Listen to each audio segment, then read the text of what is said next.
meron akong surprise para sa inyong lahat. Dumating na ang ating malaking smoker! Yes! Okay, ano ba tawag dito? Unboxing pa rin ba tawag sa ganito? Ang laki, tapos hindi naman nakabox. Stop it. Get some help. Patron, ewan ko na lang magkulang pa sa atin to. Sobrang laki na ito. Kasya yata ako dito eh. Huwag mong subukan. Franco, pasok kita sa loob. Ayan, patrons, 7 tao nagtutulong-tulong para maibaba tong smoker natin. Kasi sobrang bigat talaga nito. O tara, ipasok na natin to.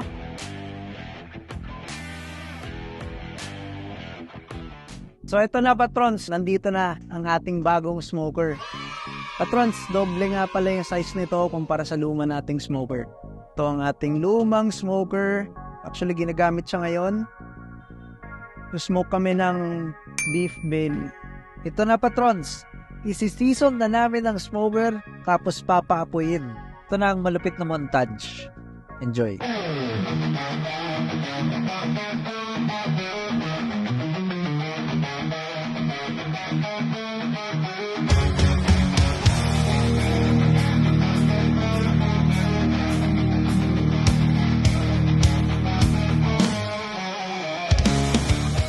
So patrons, yun lang. Ito ang ating bagong smoker.